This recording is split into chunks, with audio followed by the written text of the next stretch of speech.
What is the discipline of consistency in our world of compromise? Is consistency an acquired skill in leadership? My guest wrote a book on the topic and is here to explain. Welcome. This is the Unconventional Ministry Podcast, where the conversation is about fresh ideas in ministry, innovative approaches, and collaborative efforts.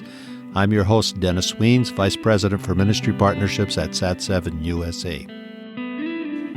My guest today is Dr. Frank Armato, who is in strategic leadership and in the associate development space at Oracle Cerner Corporation here in Kansas City. And he's been an adjunct professor, an executive consultant, and author of the book, The Discipline of Consistency in a World of Compromise.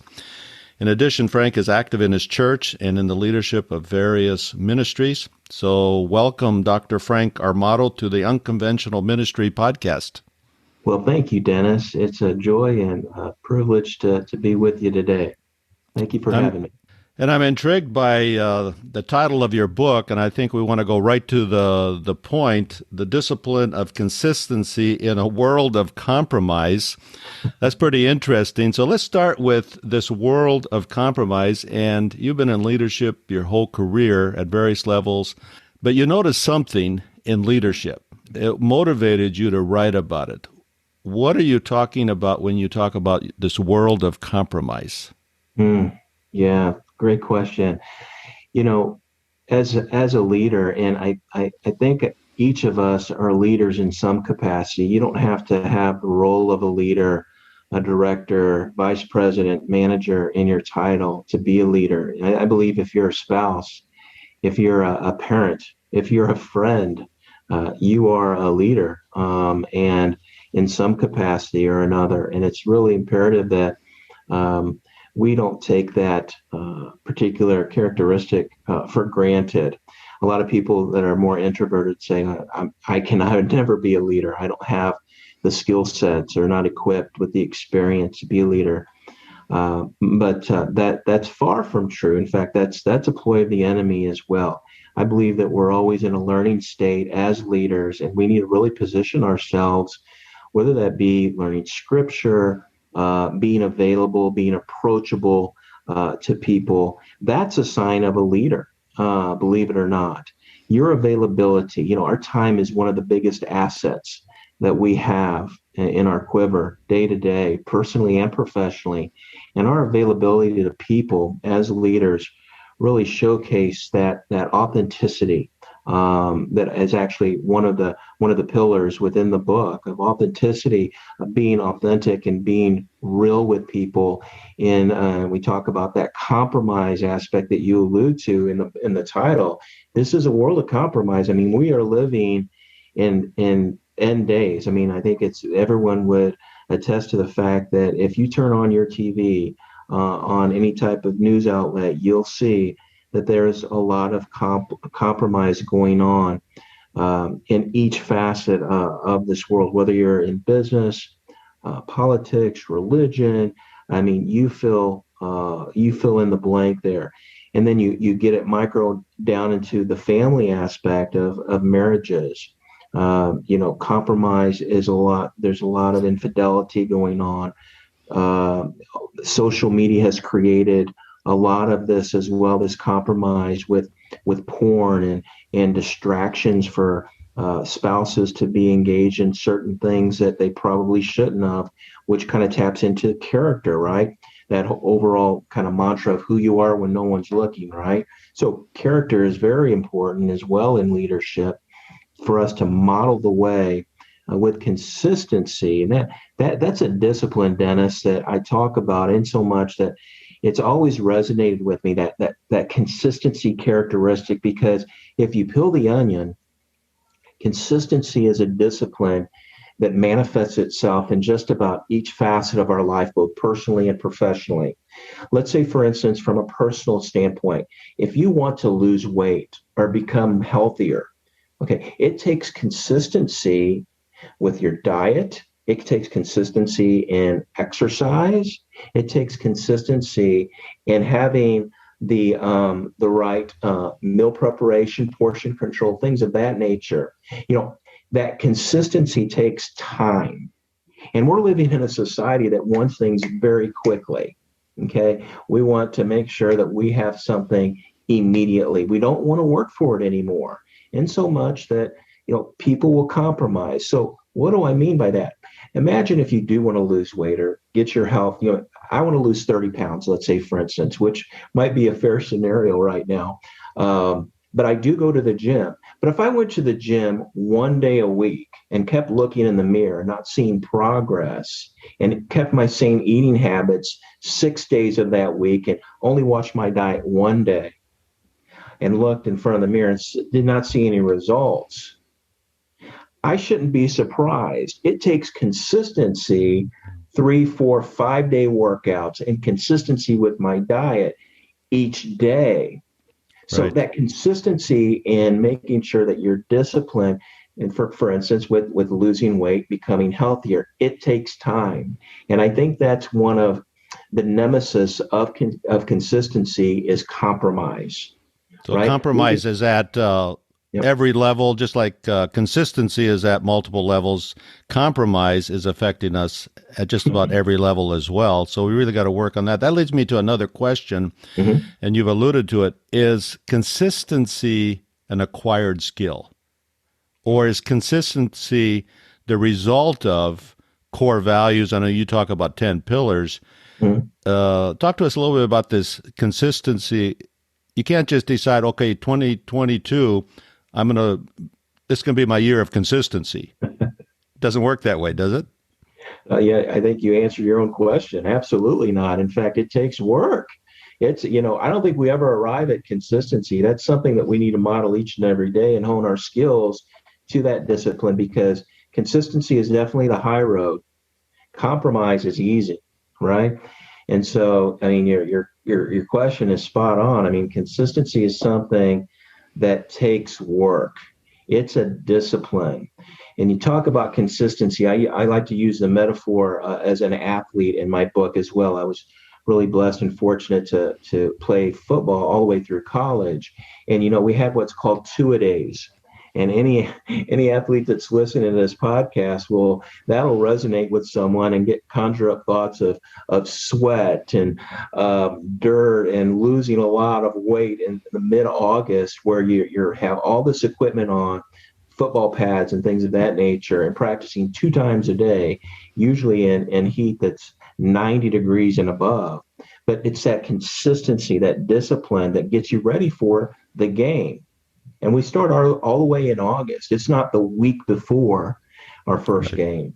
It's a month of preparation, of consistency every day, just as life. I mean, we need to be consistent with those disciplines, and that consistency word, as you allude to the fact that you are not born with it. This is something that's you learn it through practicing it. And it takes, and you have to be dedicated to it as well.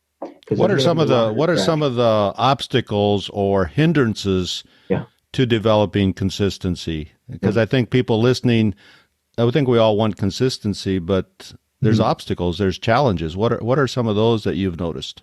Oh goodness, so you fill in the blank. I mean, I think the enemy knows exactly what those deterrents are, those distractions to consistency, to lead us to compromise.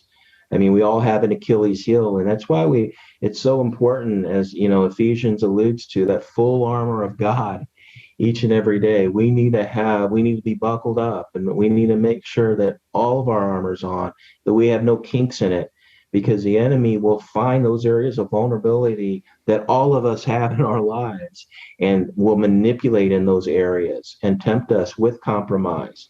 A little bit here and a little bit there. I always remember, and I'm sure that you might probably taught the same thing, but there's no such thing as a little white lie. A lie's a lie, right? Compromise is compromise. And the enemy knows exactly how to metastasize that little area of compromise and have it grow through time. Right. And you write about 10 pillars of consistency. We don't have time to talk about each one in depth, but just mention the 10 pillars. I see it as core values. You see it as 10 pillars you need to develop. What are those 10? Okay, sure. Well, some of the things, and these are nomenclature for any person that has has a discipline within their faith, both personally as well as in their professional life. I mean, there's 10 core values that you call them, and I call them pillars of trust, accountability, integrity, listening, authenticity, humility. There's a lot of things when you talk about humility, is a very driving force, because the nemesis for humility is ego. And I like to say that ego is an acronym for edging God out. And anytime you have that ego, that's a recipe for compromise as well within that pillar of humility and authenticity as well. Being an authentic person means that you're approachable and available to help people. It doesn't matter what kind of acronyms you have in front of your name or behind your name. Who you are is whose you are, and that's in the Lord. And we need to be consistent in regards to that as well. So those 10 pillars that are identified in the book are something that really resonates. And I touch on each of those and how those relate to both each of our lives personally and professionally. I would encourage our listeners to purchase your book. I read it. It's very insightful and very well explained. And so I encourage them to purchase it. Where can people get your book? Thank you, Dennis. Well, you could certainly buy it off Amazon, but I tell you what, I would love to do for your viewers, for your followers on this podcast, if they want to email me directly to Frank at Dr. Frank Armato. That's FrankArmato.com. I will send you a book, and I will charge you cost on that. So I would love to get this book into as many people's hands as possible. As you alluded to at the beginning, I am an adjunct professor. I've been blessed to have the opportunity to have students all across the globe. And right now we're getting ready to launch the book in Australia, Malaysia, India as well. So I would love to get it in people's hands as they listen to this. Just email me and I'll be happy to correspond with you, and we'll work out those specifics so we can mitigate that shipping and handling cost and get you the book, okay? Is the book available in Kindle as well?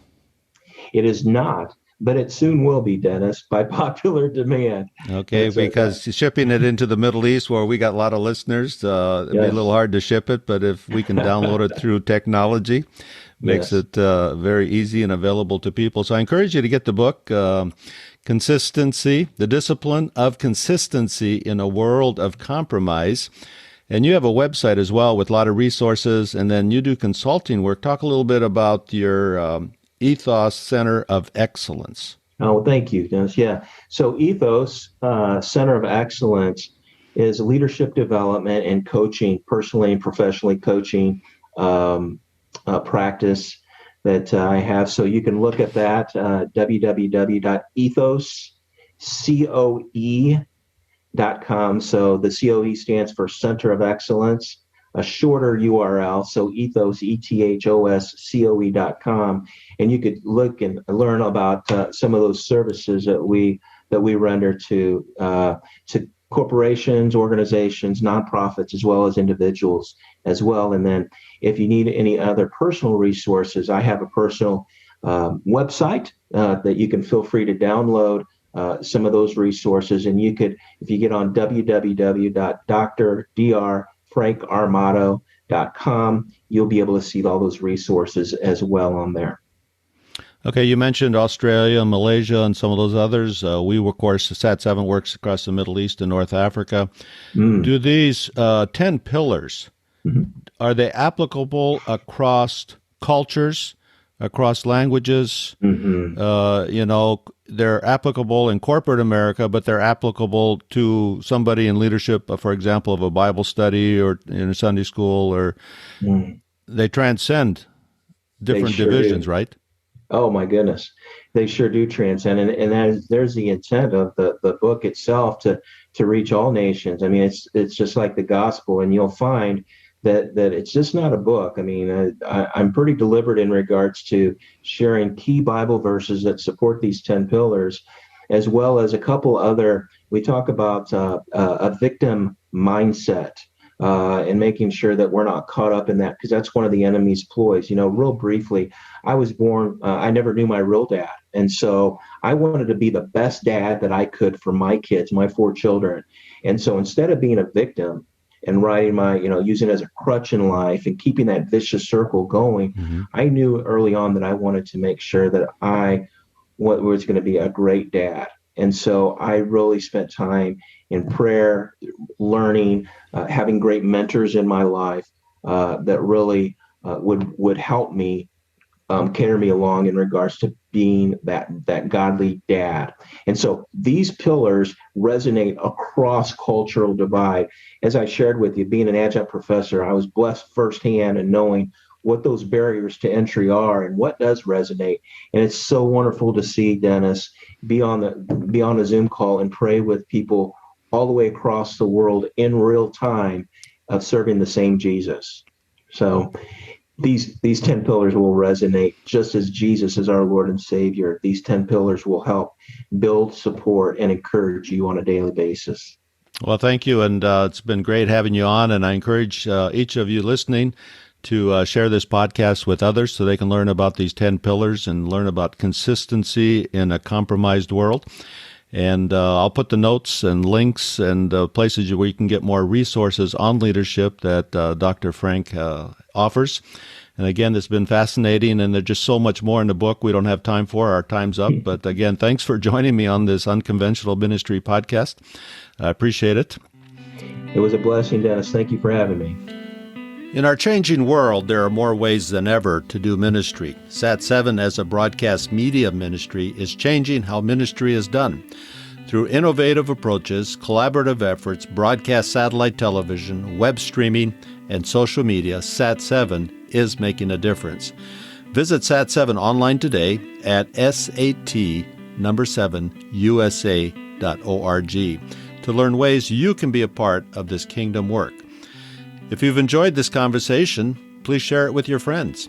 If you know of an unconventional ministry approach, please introduce us. We'd like to have them on as guests. Thank you again for joining this episode of the Unconventional Ministry Podcast.